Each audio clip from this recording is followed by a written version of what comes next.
to the Collaborative Rabbit Hole Podcast. I'm Luke. And I'm Brandon. We're two cousins who enjoy asking the deep questions of life. With topics ranging from faith and theology to history, philosophy, culture, and humor. But we explore every rabbit hole along the way. And drive each other deeper and deeper down. Our goal is simple, to be mildly informative and wildly entertaining. So pull up a chair, bring your curiosity, and let's see where today's rabbit trail leads. Thanks for joining. Let's hop to it. So are we doing it? Yes. Oh, are we recording? We're recording. Okay. Well, episode 1. Mm-hmm. You ready? I'm ready. Where does that come from, by the way? SpongeBob. That's what I thought. But I don't watch enough SpongeBob. It's been quite a while since I've seen it. Kills brain cells. Oh, yeah. Scientifically proven, I think. Yeah, I believe so. There was that one little boy who learned the Heimlich maneuver and used it to save a classmate because he watched it on SpongeBob. Interesting. Yeah. I would think there's plenty of other places to learn the Heimlich maneuver. Indeed, but that's where he got it. And that's how he saved a girl's life. It was on the news. If you say so. Yeah, I can share it with you later if I find it. Oh, fun fact. Did you know that the man who invented the Heimlich maneuver only got to use it on a human once in his life? I probably knew that somewhere since I'm an EMT, but not off the top of my head because it doesn't seem all that important. It was just a fun fact. Thank you. It is very fitting for our show. Welcome to the Collaborative Rabbit Hole Podcast. The show where we go down random rabbit holes and we have a fun time along the way. And this is our first episode. It doesn't feel like our first episode, though. We've recorded some others in the meantime, but we're doing this out of order. That's true. We have recorded several, so this is more like the... 6th or 7th? 6th, 7th. Sorry. I'll see myself out. I might kick you out. Do it. This is our third one, actually. Although technically fourth, because this is take 2 of episode 1. Because we did try to record this one first, but it didn't quite feel as natural a conversation. Partially because I scripted it the first time. Luke, how could you? They want an authentic experience. And we sit upon a throne of lies. I'm forcing it. Okay, I'll let you talk. You were entertaining me. Oh, cool. I'll try harder. But, what was I saying? Ha! I got you off topic.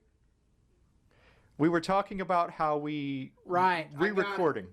This is take 2 of episode 1 because I had scripted it and so it didn't feel as natural. And action. And also just getting used to the microphones in front of us. Whoa, who put this mic here? Oh, that was you. Okay.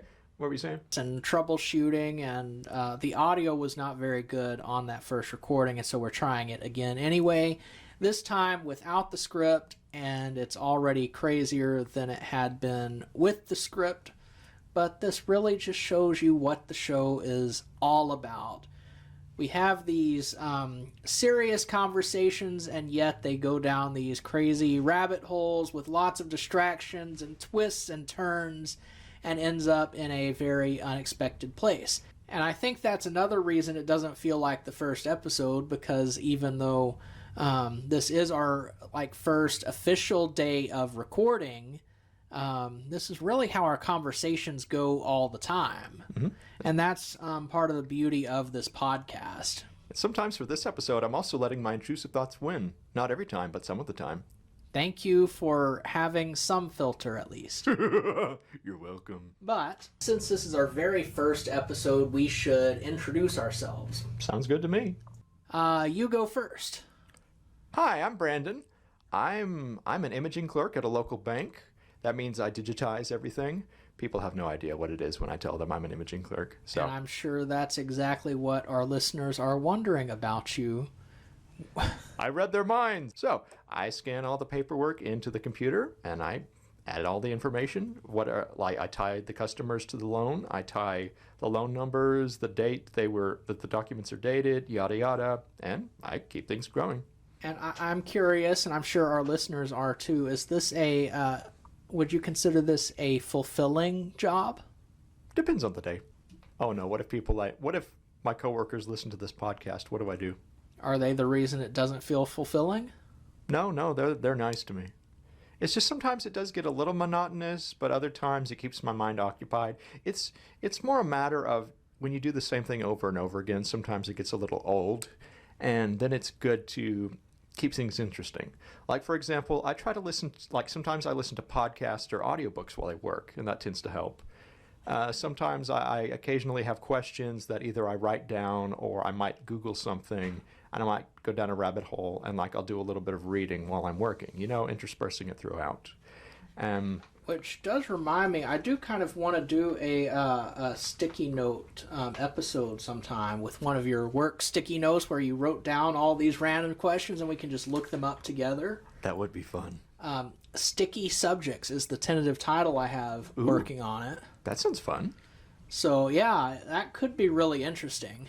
I have lots of questions like related to whatever world building I'm doing. Like if I have an idea for a setting, it's like, okay, where do I want to go with this? Or would these animals live in this setting? Or what if this fantasy race does this and that? Stuff like that. And I do research on what things might be like in such a setting. And so I love world building, and I would love to explore different topics like that. You have a strange mind. Thank you. I try. So what else should we know about you? Let's see. I have a girlfriend. Sorry, ladies. We've been together for a couple of years now. We're almost hitting our 3rd anniversary which I would even count it as 3 years because you're literally just a few days away, right? That's true. It is July 2nd. Which is next Friday? Less than a week away? Dude, it is. Or is it Thursday? There's a calendar up there. That's Thursday. Thursday. It's also So actually, that is the date this episode is airing, assuming everything goes according to plan, which what we've been learning so far is that it does not go according to plan. Not at all. But if it works out as we plan it to, that is the date that our episode is airing. So are you going to give her a shout out? Happy birthday. No, I can't. I can't even do it right. Okay. Happy anniversary, Hannah. I love you. So there's that. So you've been together for, we'll just go ahead and call it 3 years now. 3 years. How many times have you seen her in person? That is a good question. Okay, let me see. Yeah, so this is long distance. Everybody, we met online, and we've seen each other several times. And Brandon is in Texas, and she is in Ohio. Yep. We're not including FaceTime, are we? Like actual in the same room. Okay, there was the time we met, and then I feel like I'm gonna need to look back at my calendar for the times that we've also met since then. I want to say it's only like 6 or 7 times. Probably. Maybe 6, not 7. even that. Thank you. You're welcome. Why did I say that? Within 10 times, technically. But we have video chatted and talked on the phone many more times than that. So, there is that. And despite your weirdness, Brandon is the weird one between the two of us. I know, right? I'm the normal one here. Normal is relative. But yes, he is. Despite your weirdness and having only seen each other 7 times, you have been far more successful at relationships than I have been. Yeah.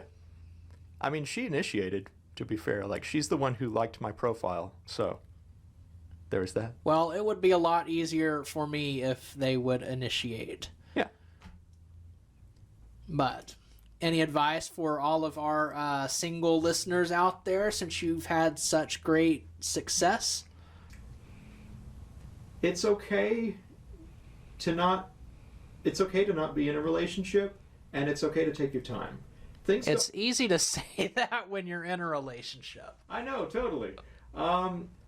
Set aside time for each other. Make sure you make an effort. Sometimes you do have to schedule your dates. Like, you can do phone calls every few days or so. You could do movie dates where, like, you could stream certain movies or anime depending on whatever apps you're using or whatnot, where, like, you bring up a second screen and you share your screen. Or sometimes you can just, if you run out of things to say, you could just listen to each other, like while you're going about your day or while you're doing your chores or whatever. There are ways to make things work. There are ways to spend time together, even if you don't have anything specific to talk about.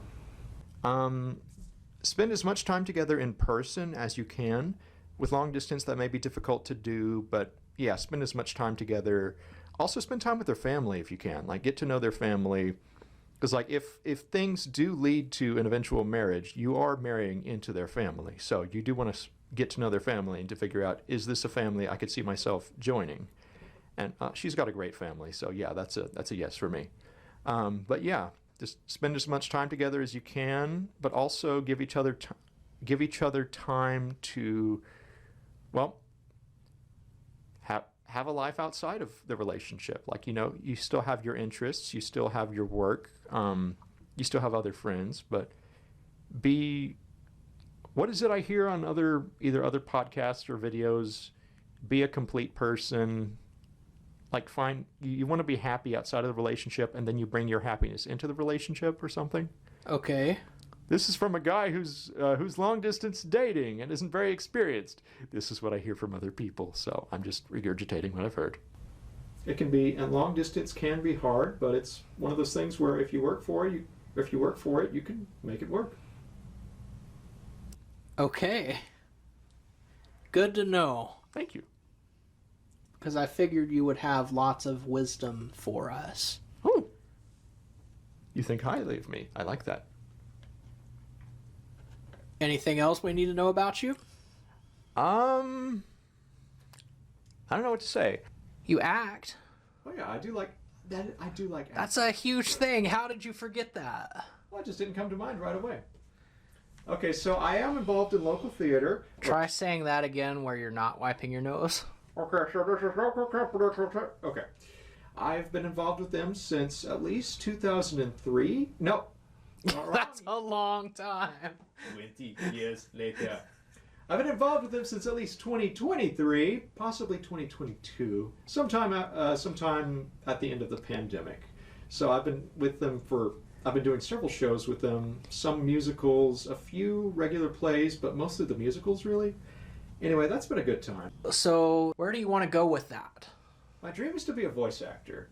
So, like, I wanted to...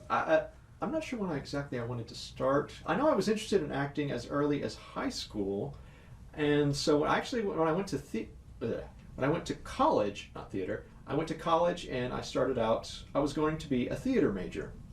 Now, let's see. My advisor did talk me out of it at one point. He told me of how it was harder to find an acting job. And there were a lot of actors, but working behind the scenes could be really useful, and there could be some more opportunities with that. So, just to clarify for our listeners, your professor talked you out of an acting major. Yes.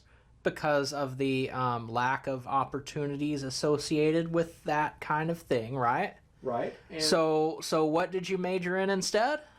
I was going to do interactive media, but after a couple of bad semesters, I decided that wasn't for me, and I ended up majoring in history. And how many opportunities are there? Well, you could be a park ranger, you could be a history teacher, you could be a tour guide, you could be president of the United States, just like President Joe Biden. I mean, he was a history major, wasn't he? Didn't he also go to law school? Well, yeah, there's that too. You could go to law school. I don't have any plans on going to law school, but that is a possibility as something you could do with a history degree. So you got a history degree for more opportunities, and what are you doing with it exactly? I work at a bank. I do absolutely nothing related to my degree. Why are you looking at me like that? That was more fun than it should have been. Probably. I'm sorry. Oh, it's fine. We'll do it again later. I couldn't resist the opportunity. Hey, it's a good thing to point out. So, your main thing you got going for you is your dream of acting and voice acting. Mm-hmm. Still more prevalent than your history degree. Yep. What can I say? I learned all the boring stuff, and now I can act it out. I guess that's one way of putting it. Indeed. Maybe you shouldn't have listened to your professor, though. Maybe not, but oh well. I did keep the theater credits, and I transferred them into a theater minor, so that did work out. There you go. It's one thing to do with it. Mm-hmm. Keep it working for you. So what else do we need to know about you? I don't know. You tell me. I can't think of anything. Okay. Just enjoying the interrogation. Definitely. What's been your favorite show to be a part of? To be a part of. Favorite show might have been Charlie and the Chocolate Factory. That was a good one. Yeah. But I think my favorite one to watch was actually Hunchback. Oh, yeah. Gave me a lot to think about. Oh, what kinds of things did it make you think about? Love and loss and acceptance and all those kind of things. Yeah. And for anybody listening, so it's partly based on the Disney musical, the movie Hunchback of Notre Dame, but it's more closely aligned with the original book. And so it takes a much darker tone, and we do lose some characters, spoiler alert. Some of the characters do not survive the play. Including yours, right? Yeah. Okay, so I played Frederick, the Temple Guard, the Cathedral Guard, captain of the Cathedral Guard at one point, and yeah, he does not survive the show. But I think your mom handled that one better than that other time. Yeah, the time in Sweeney Todd. To be fair, I did warn her about Hunchback that I would be dying in this one, but in Sweeney Todd, I did not tell Mom or Dad or most people in my family at all. You didn't tell anyone that you were murdered in the first 10 minutes? I did tell... It wasn't the first 10 minutes. I wasn't there. I don't know when it was, but you were the first one to die. Yes. Well, one of the first ones to be... Okay, I mean, there was a murder before mine, but I was one of the first that got turned into meat pies later on. Thank you for the clarification. You're welcome. Hunchback was my favorite to watch. Charlie and the Chocolate Factory was a close second. Yeah. The Oompa Loompas were hilarious, the way y'all did that. Thank you. Yeah, like I do remember when it was showtime, I was thinking, I have never seen an Oompa Loompa with a beard, so I'm going to shave my beard. So I shaved for the production, and I kept shaving it for the second week. So that's just a random fun fact. Now, there was one of the actors who also played not Grandpa Joe, but the other grandpa.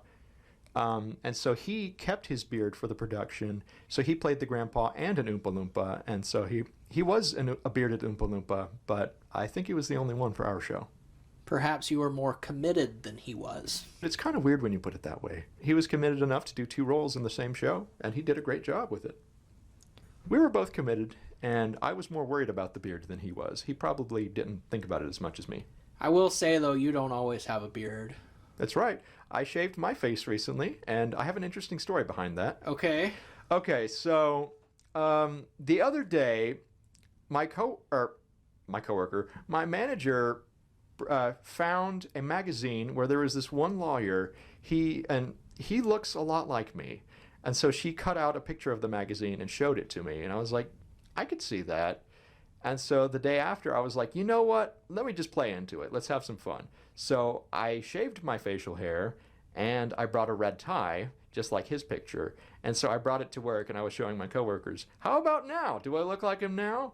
And so, yeah, I did it just to play along with it. And so that was why I shaved my beard a couple days ago.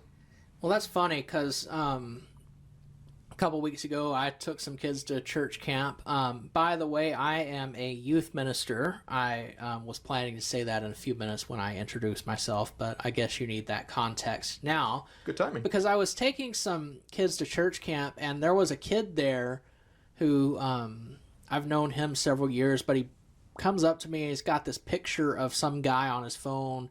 He's like, this guy looks just like you. Mm-hmm. I'm like, this guy looks nothing like me. Mm-hmm. And he says, well, let's take a poll. Starts inviting people over. Do these two look alike? Holding up the phone next to my face. And they're all like, yeah, they do. Mm-hmm. I'm like, no, we don't. We had similar glasses. Yeah. And that's the only connection that I think there really was. And so I said, get a picture of this guy without the glasses, and then we'll compare without the glasses, without that one common feature that we have. Because the glasses really don't determine whether we look alike or not. And so he, a couple days later, gets this picture of the guy without glasses. I take my glasses off, and he still insists that we look alike. And so he calls over an audience to poll them, and there's like 5 or 6 people that come over. Do these two look alike? No, they don't look anything alike. Okay, we need 5 more people to come over and redoes it, and they say no. And then every time, and I think he did eventually get like 2, maybe 3 people that say, yeah, I can see where they look alike in some ways, but not really. And so he counts them, and he's like, see, there are 3 people that think you two look alike. And I'm like, but there's 50 that think we don't. Yeah. And so that was just a fun little thing. I'd like to see this picture if you have it. Do you have it? I do not. Okay. I do have a picture of mine. Would you like to see it now or later? Later. Okay. I'll show you later. Because our listeners cannot see it, unfortunately. So I will just look at it later. If we ever come up with a website, maybe we'll have show notes or something, you know? Yeah, I guess we could do something like that. Actually, go ahead and show it to me. They can at least hear my reaction to it. Okay. So I've got 2 pictures, one with the beard, one without the beard. So Fortunately, I know what you look like without a beard and with a beard. here's the first one with the beard. I kind of see it. Yeah, there's a vague resemblance, plus we have the same style of glasses. It's like mainly the nose and the ears and the chin. Although his chin is a little bit thinner than yours. Yeah. But yeah. And then is it just the next picture? No, it's later on. Here's the picture after I shaved. And I wore the red tie. Yeah, your face is rounder than his. His is more oval. But yes, I do see the resemblance. I love the clip-on tie Yeah. that you've attached to your t-shirt. Definitely. Which is a different color than the shirt he's wearing. And I assume the coat you're wearing is on purpose too? Yeah, it was my work jacket. I mean, I just wear it to work and to church and stuff because it's kind of nice. So. But it is June. It is June. The reason I had it there was because sometimes the office gets a little chilly, so I just keep it. I keep it on my chair. If I ever need to put it on, I put it on. But otherwise, it just keeps my back warm and it keeps me warm. So I guess the question is, were you wearing it for that picture to look more like him with his business attire, or were you wearing it because you were cold right at that moment? Just to look like him. That's what I figured. Yeah. That sounds like you. Mm-hmm. I play into the bit. Although if your goal was to look like him, I do have to point out your tie was not exactly the same. I know. But it was red, or it was red and black, and his was red, so I figured close enough. Yeah. Okay. So tell us about you, Luke. Actually, I've got another story. Oh, do tell. A look-alike type story? I don't know. Not really look-alike. I don't know. Okay. Church camp for sure, though. Mm-hmm. Several years ago, like 10 years ago or more. A long, long time ago, in a church camp far away. I was on staff that year. I'm really aging myself now. I'm not that old, just to be clear. This was one of my earlier years on staff. But we're both millennials. Depends on how you count, apparently. I identify as a millennial. And I think you're a millennial. I was raised with millennials. Mm-hmm. As was I. But I was born in 1996, so I'm like right there on the edge of what a lot of people consider Gen Z. Yeah, so it's difficult to really classify. But I identify as millennial. Yeah, I'd say we're both millennials, but we're close to the Gen Z. So like how would they say it? Millennials nearing Gen Z, or millennials with a Gen Z leaning, or something like that? I forgot how exactly it was put to me one time. I don't know, but I actually listen and a rabbit hole to our rabbit hole. Yes. Do it. I listened to a lecture one time with a sociologist that actually does, like, I don't know exactly what he does, but something with the generation research regarding generation division and all that. Nice. And he was making an argument that there is some major event that kind of demarcates the beginning of each new generation. I think you've told me about this before. Keep going. I probably have, but his argument was that 9/11 is the marker for Gen Z. Mm-hmm. the question is not whether you were born before or after 9/11, but were you old enough to remember 9/11? Yeah. And if you were old enough to remember 9/11, then you're probably millennial. If you don't remember 9/11, then you would fall into Gen Z. And I remember 9/11. I was in kindergarten. I remember the events of that day. I remember a lot of the events coming up after that. And so I kind of use that as a guideline to say millennial. And another reason, it's a little bit of a bias, but there are all these negative perceptions about each younger generation, and so millennial helps me get away from some of that. Yeah. But the problem is, all the old people, they still think it's the millennials. They blame all of these problems on the millennials, and so it doesn't completely get away from that perception. Even though the news and the media has, it's jumped onto Gen Z now, and we don't hear much about millennials anymore. Well, even there's Gen Z and now Gen Alpha. There's 2 generations below the millennials. The kids who can't read. And they're all blaming all those problems on the millennials. And then the millennials and the Gen Z blame all the problems on the baby boomers. And then it's just this never-ending cycle of hatred and vitriol. Yep. Exactly. The word of the day, vitriol. So, would you like to spell it? V-I-T-R-I-O-L. Yes, I'm pretty sure that is correct. And would you like to define it for us? I think it's a strong hatred. Close enough. Okay. Let's check Webster. Webster. Yeah, dude, please do. And then we can also check the spelling, although I'm pretty sure it is correct. That is correct. Yes. Bitterly harsh or caustic language or criticism. So was I kind of close? Yes. Cool. Or a sulfate of any of various metals, such as copper, iron, or zinc. Especially a glassy hydrate of such a sulfate. Sounds like it could be rough on certain surfaces. Probably.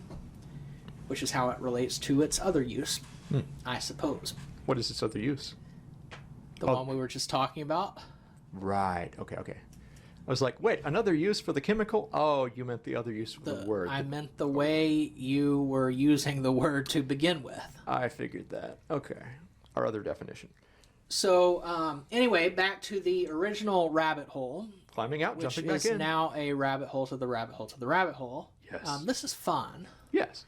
10 plus years ago at church camp, I was on staff, and there were these girls, campers. They came up to me one evening outside the dining hall, and they were like, "Is your name Tyler?" "No." "But you look like a Tyler." No, I don't." "Can we call you Tyler?" "No, you can call me Luke." "But you look like a Tyler." But he's a Luke. I said, "I look like a Luke because that's my name." And it goes on. "Are you sure we can't call you Tyler?" I said, "No, don't call me Tyler, call me Luke." And then they walk off calling, "Bye, Tyler." Now they're just messing with you. And anyway, they kept calling me Tyler all week, convinced like half the camp to start calling me Tyler. And so that's when I started my tradition of anyone who calls me something other than by my real name, I will call them by something other than their real name. And so I started making up names for these people. And a lot of them, I can't remember their real name. I remember the fake name I gave them. And they can't remember if my real name is Luke or Tyler. They know it's one or the other, but they don't remember which one's real and which one is the one they made up. I don't think I knew about this. And, well, it gets funnier because a few years ago I moved to Missouri for a little while, and shortly after I moved there, I went to McDonald's one day and was standing in the lobby waiting on my food, and this group of teenagers walks in, and this one kid's like, "Are you Tyler?" And I said, "Yes." Because, I mean, I've just gotten to the point where I answer to Tyler now. And I'm kind of assuming that this is one of those kids from camp, even though he's so far removed from that area, that he's somehow in this small town in Missouri and remembers me. And And there is something a little familiar about him, but it turns out that no, he's in high school and he has a friend named Tyler that apparently looks like me. Oh. And we figured that out. And I mean, how close friends can they really be if he's not 100% sure what he looks like? That's fair. But as we discuss, we figure out that he's talking about this other guy, and I have to admit that my name's actually Luke. It's not Tyler, but here's a fun story about why I answer to Tyler. Yeah. But there's your look-alike adjacent type of story. Cool. So, back to our introductions, I guess. Back to the introductions. I'm Luke. Hi, or Luke. should I say Tyler? Hi, Tyler. I will answer to Tyler, but I would prefer that you call me Luke, because it will get confusing for all of us if you call me Tyler and I start calling you by some other name. Okay. Luke is my preferred name. I am a youth minister. Yay. Shocker, huh? I know, right? Totally. Well, I'll clarify that. I work as a youth minister. What's the difference? I identify as a preacher. I identify as an attack helicopter. No, you don't. You're right. Most of my career has been preaching. That is kind of my dream. That is what I want to do. That's where I am most passionate. But due to life circumstances, I'm working as a youth minister right now, and I'm having a great time with it. I'm passionate about that too. It's actually a lot stressful for me than preaching has been the last few years. It's a lot stressful for you? A lot less stressful. Did I say it's a lot stressful? You did. I'm sorry. It's a lot less stressful than preaching. Okay. So, yes, I'm working as a youth minister right now, but I still identify as a preacher. Mainly because the way it usually works is you're a youth minister and then you become a preacher. Being a preacher and then going into youth ministry is more of a regression from my view. From a preacher's view, the youth ministers see it as a step up, but no, I would like to eventually be preaching again if my life circumstances change. I actually, there's an opportunity that a couple of years ago, had it opened up, I would have absolutely taken it for preaching, except it just kind of opened up sort of within the last week or so, and I said, you know, if this had been a couple of years ago, I would have jumped all over it, but right now, I'm happy where I'm at doing this youth ministry. Even though I still identify as a preacher, I'm happy where I'm at. Yeah. So you identify as both a preacher and a youth minister? No. No. I identify as a preacher who works as a youth minister. Okay, I misunderstood you. When I go back to listen to this podcast, I'm going to be like, it was right there. How did I miss that? I'm a youth minister in a preacher's body. Okay. Good for you. There we go. But I am having a great time doing it. Lots of fun with the kids. Just took them to church camp last week. I've got lots of stories from that. But I still like to preach a lot. Nice. And do it as much as I can. Nice. I have 2 master's degrees in different fields.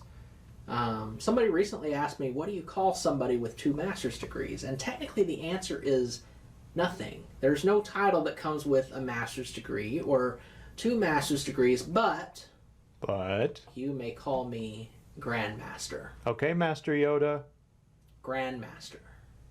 Grandmaster Yoda you are. Thank you for that. You're welcome. Love your impressions. Thank you, I try. I'm not the impressionist. I could try and fail. I'm not even going to try. Aw, That's Brandon's job. But I want to see you try something at some point. No. We'll find the right impression. We're going to find one just for you. I know the perfect impression, actually. Oh? Myself. Huh. I can do the best impression of me in the world. I figured you can. Does that mean that you're also not yourself when you're doing an impression of yourself? Does that mean that there are times when you are not yourself, when you're trying to be yourself? Well, that's an interesting thought, actually. But I guess you could say that when I'm doing an impression of myself, I'm so hyper aware of myself that is almost like an out-of-body experience. I guess we do show different sides of ourselves depending on the situation, after all. What else should I say about myself? And maybe I should have scripted this. Probably, but oh well. So what do you like to do for fun? Like to read my Bible. Classic preacher. He likes to read his Bible. It's a meme, come on. It's a meme. A meme. You say so. Yes. I'll show you later. I love watching TV, movies, anything that makes me think, really. Puzzles, board games, strategy especially. How much wood would woodchuck chuck if a woodchuck could chuck wood? Get a little tongue-tied there on your own thing. Yeah, it happens to me all the time. How much wood could a woodchuck chuck if a woodchuck could chuck wood? Show off. Ha. You got me there. Let's see. She sells seashells by the seashore. I did it! Congrats. Thank you. Major accomplishment there. I know, right? So, I'm chronically ill. Yay! You'll probably hear about that sometime. That's not something to cheer for, Brandon. Nay. Thank you. And so that's part of why, what led to this whole youth ministry type thing. I don't know. Single. And ready to mingle. Just gonna throw that out there. Ladies, here he is. No. Is that too much? Yes. Okay, sorry. Never again until next episode. Do you have any pets? I hate animals. Actually, that's a little strong. This is on record, Luke. I do not like animals. Okay, that's better. I'm allergic to most of them. Even lizards? Not lizards, but Okay. I accidentally killed a lizard a few weeks ago, actually. Oh no, what happened? We had a lizard loose in our house for several days. Uh-huh. And we finally saw it, and we were trying to get it out of the house, but it was so fast. Mhm. And so I found this kind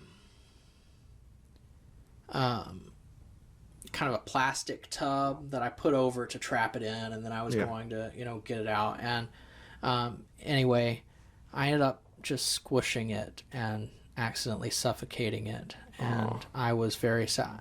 Because when we found it, my mom told me to stomp it. What? And I didn't want to do that. I was trying to save its life. I appreciate that.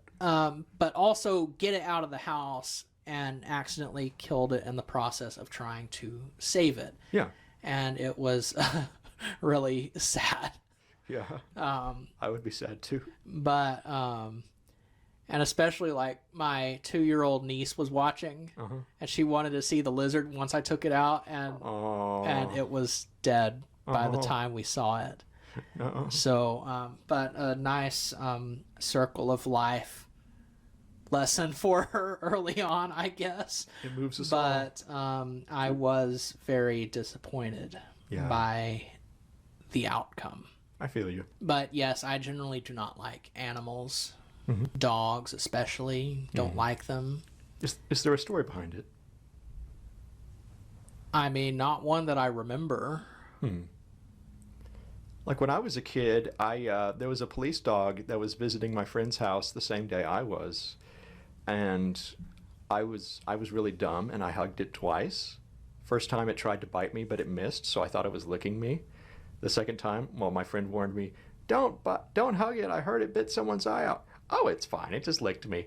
The second time, it didn't miss. And so he bit my face, or she bit my face, and for several years after that, I was terrified of dogs. And I had to work through my fear of it. Or I eventually got to where, okay, I could pet a dog, or this wasn't so bad. And now, I'm a lot better with dogs than I used to be. But every now and then, if a random aggressive sounding dog just barks, I'll be caught off guard and I might jump or something. But it took me so long to get used to it. And so I was just wondering if you had a story like that pertaining why you don't like dogs. I was bitten by one when I was little, or so I'm told, but I don't remember it. Gotcha. Consciously, at least. Somewhere deep down is probably where all of this is coming from. But yeah, I don't like dogs, and there's no real getting over my fear. I use people as human shields. If I see a dog, I will walk way out of the way. Yeah. Which I am better about it. Like if like the dog is calm, like if it starts jumping on me or barking or growling or scratching, or if it's licking me, I don't want its mouth that close to my skin. Yeah. But as long as it's calm and just minding its own business, I'm fine. But when they get excited or startle me, that's when we have problems. And even when they are calm and I'm around them, they're still like, I'm hyper aware of their presence and constantly keeping one eye on them. Yeah. And it completely ruins whatever I'm trying to enjoy. And so, yeah, don't like animals. I got you. Which is one, I guess, challenge when it comes to dating, because people are like attached to their pets. Yeah. And like their pets are more important than people. And if you can't accept a pet, then you can't be here. And that drives me crazy. Yeah. I will say, as a former pet owner, the relationship between a human and a cat or a dog, it's like a cross between having a friend and having a child. That's how I felt like when I used to have a cat. She died a couple weeks ago. Another thing about me, I wasn't sure to bring that up or not, but yeah, like it is like you've got a friend, but you're also in this parental relationship where you do have to care for it, feed it, take it to the doctor, etc., etc. So I guess some of them, part of that attachment that people feel is as a child and as a friend, kind of rolled up into a single furry package that's fun to pet. If it's fun to pet. Naked cats, like the Sphinx cats, I would have trouble with that. I would do my best, but I want something furry and fluffy I can touch. Some people, if you like Sphinx cats, that's great. Good for you. It's just not my thing. Anyway, what were you saying, Luke? I don't remember, honestly. You were talking about not liking pets, and some people get very attached to their animals, and it's strange. Actually, I will say though, you Brandon and I used to rent a house together, and then I moved out to go for a job in a different town, and it wasn't too long after that you got Panda. Yeah, it was. Was it? Did you move out in 2021 or 2020? It was the beginning of 21. Yeah, because it was like it was like August or September when my friend asked me, "Hey, can you babysit this cat for me?" And I was like, "Sure." It came down from, like, our parents talked or whatever anyway, and I got the job. And then a few months later, he stopped paying me, and so I essentially adopted the cat. And a year later, we talked about it, and he was like, "Oh, I assumed she was yours at that point." So we officially shook hands, and then it's like, "Okay, she's definitely mine now." That's how I got Panda. But I always joked that he replaced me with a cat.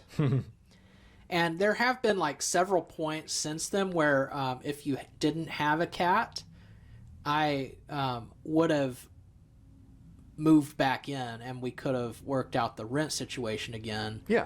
And like even now, but I'm sure your house is just completely infested by cat fur and yeah, we do need to clean it out. I would be open to it in the future, and the furniture. But yeah. And so yeah, he replaced me with a cat. Not intentionally, but it did happen. He admits it. That's the first time you've admitted it. Because you used to deny it. It technically wasn't true, but now I can joke about it that I did, so. So you're doing the very thing I'm complaining about. What? Or you did the very thing I've been complaining about. You were complaining about it? I was complaining about people substituting people for, or animals for people. Well, I haven't been turning you down for a date or anything because you don't like animals. No, but I still, the whole yeah, concept kind of annoys me a little bit. Okay, there it is. Case in point. Mine was not malicious. Well, nobody else's is either. It's just a general attitude that a lot of people have that bothers me. Yeah. You less so than others because, I mean, I did leave this gaping void in your life. You had to fill it with something. So, I understand how awesome I am. I didn't think it was that gaping, but it was. I did find myself happier, but like from living alone versus having a cat. Because now you've got this little buddy who enjoys cuddles. Like, she was a lap cat. She would sit on me all the time. It was great. Okay, I was worried you were about to say you found yourself happier living alone without me than with me. I did enjoy rooming with you. I'll say that. It was good because we would watch some shows together and discuss them. Mm-hmm. And now I can watch the same shows and they're not anywhere near as interesting because we don't have the active commentary going. Really? Huh. I do remember every time I got home from work, you would say, "Want to watch something?" If I said yes, you'd say, "What you want to watch?" And so, like, that was... At one point, I was like, can we get this cross-stitched on a pillow or framed or something? I was telling Mom we should get that cross-stitched. Can you do that? Well, so I would work mostly from home. Mm-hmm. And so you would be at a actual office location, and so I had been at home all day by myself, Mm-hmm. and sometimes spent part of the day watching TV by myself. And so when you came home, that was like, let's do it. Yeah. Let's watch together and have this commentary going. Yeah. And there were days when there was a show we could watch together and then we would watch, or then there were other times when I just wanted to do my own thing, or I just wasn't interested in the show or wanted a break. And so then, like, I would play on my my Nintendo Switch or my Game Boy or my laptop. I used to play Fortnite on my laptop. And you would watch whatever you wanted to watch, and I would just listen to it or slightly watch while it was on in the background. So yeah, that was interesting. We did have our days when we alternated, and we made it work. And then there were days when I would cook for us. Yeah. Because you didn't know how to cook hardly anything. That's still true, but yes. You and your TV dinners. Yeah, I can scramble eggs now. Really? Yeah, Dad taught me. That's a big step. And then a roommate retaught me. And there was one time I went to Aldi's. I bought this Indian food. It was some kind of chicken tikka masala or whatever. But then it said on the package, you've got to cook some rice and serve it with rice. So I was like, okay. So then I went back to the store, Aldi's or Walmart or wherever. I got a bag of rice, and then I learned how to cook rice for the first time. And so then, I cooked the rice, and you microwave whatever chicken meal that was. And so I had Indian food for like 2 meals out of that, I think. Interesting. Yeah. I will say on scrambled eggs, I don't eat scrambled eggs, so I've never made them, but I've seen them made. I think I could make them. Yeah. It's very quick. If I had to. Yeah, it's really quick. You spray the pan with the nonstick cooking spray, you crack the egg over it, and then you make sure you mix it around while it cooks, and it cooks very fast, like within a minute or two. And then I've seen a video lesson from Gordon Ramsay on some fancy scrambled eggs too. I'm interested now. So it's probably too complicated for you. Maybe. But you might could try it. Maybe. But and I do want to say, if I can just add this right quick, that one time, you remember that one time at Denny's when you tried some of my scrambled eggs? Yes. Yeah, I was proud of you for trying something new. I tried them in the hospital one time too. Oh, yeah? Well, they'd had me on a liquid diet for several days, and then they decided to start me on soft foods. Mm-hmm. And scrambled eggs is what they brought me, and so I tried some then, and it just wasn't good then either. Yeah. I will say... It is definitely the texture, though. It's not the flavor, it's the texture. It is a squishy texture. I understand that. Yeah, I used to not like scrambled eggs, but sometime in either college or high school, I finally started eating them, and now I like them. Yeah, I will say, I like to add some salt in there. That does help. I know that you're not able to eat a lot of salt, but yeah, it's at least just plain scrambled eggs aren't that delicious for me. Just adding some salt. Occasionally I might add some pepper. Dad adds pepper. That helps me. But again, it's the texture problem. Yeah. Anyway, we are running out of time, and we have not gotten past like point one of all the things that I wanted to cover in this episode. Future episode. Part 2.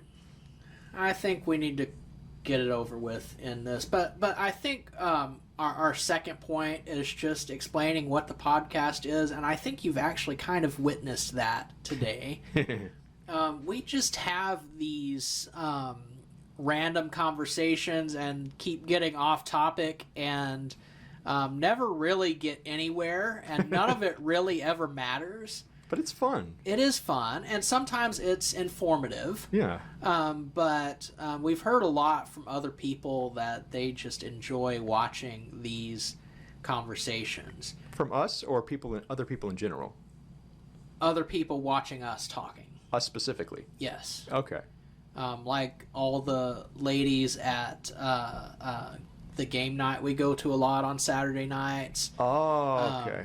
They find it hilarious. It really cracks them up. And then other witnesses. And a few weeks ago when I came up with this idea, I was telling my immediate family, I almost said family, but your family too. I was telling my immediate family. Did you forget something important? Immediate family. Well, you're my cousin, but you're also like my best friend. So Aww. I don't necessarily think of you as family all the time. Thanks a lot, Luke. It's funny. A lot of people, their best friend is so close to them, they think of them as family even though they're not. And now I forget that you're family even though you are. We're so close, you pushed me out. But I was telling my immediate family about our concept, and my sister-in-law said, "Isn't that just how y'all's normal conversations usually go?" And I was like, "Yeah, pretty much." That's true. Well, that's exactly the point. Yeah. This is just how we are in general, and so we decided to start recording it. Yeah. Because it will be informative a little bit, but mostly entertaining. Yeah. And I just lost my train of thought again. That's the train of thought crashing. Yep. Well, I guess it wouldn't be crashed so much as it went down into the fog and we haven't seen it come out yet. Well, it went off the tracks, so Oh. it may have crashed into a tree or something. What if it's like the Polar Express and they're able to steer it back onto the tracks? Didn't that happen in the Polar Express, or am I misremembering? I don't know. I haven't seen that in years. I haven't seen it since it was like in the movie theater. Grandma took us to see it together, didn't Yes. she? Yeah.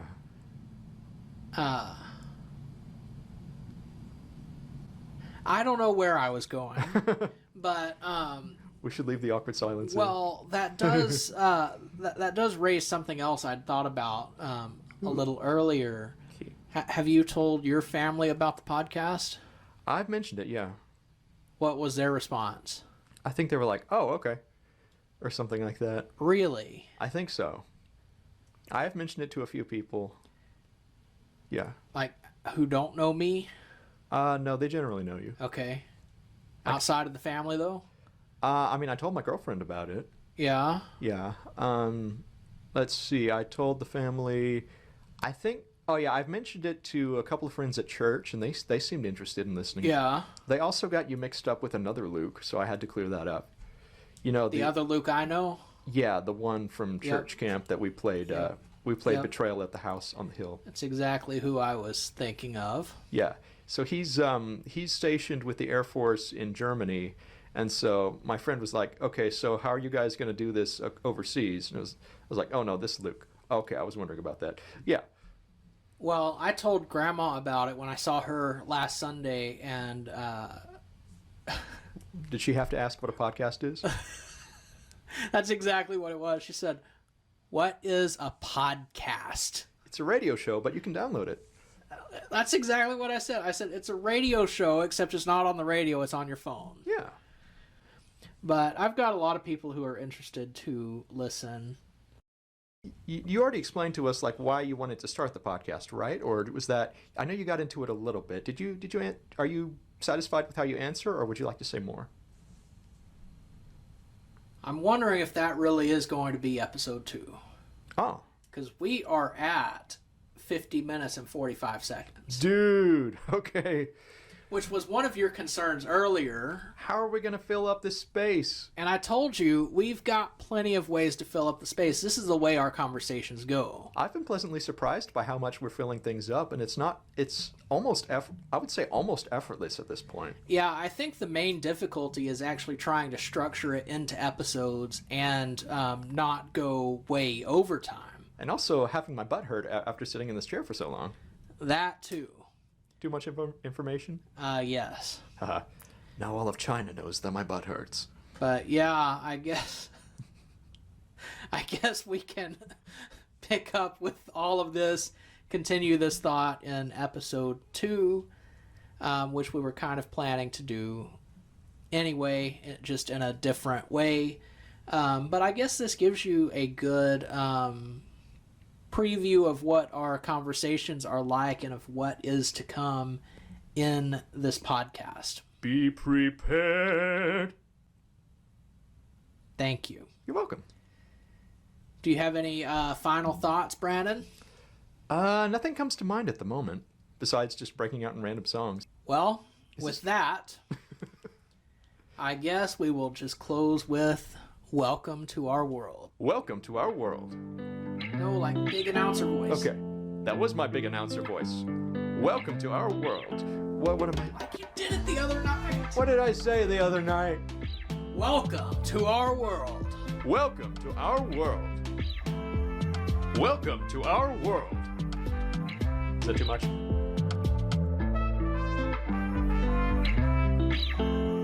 If you enjoyed today's conversation, please like, subscribe, and leave a review. And be sure to follow us on Facebook, where the conversation never ends. Thanks for listening.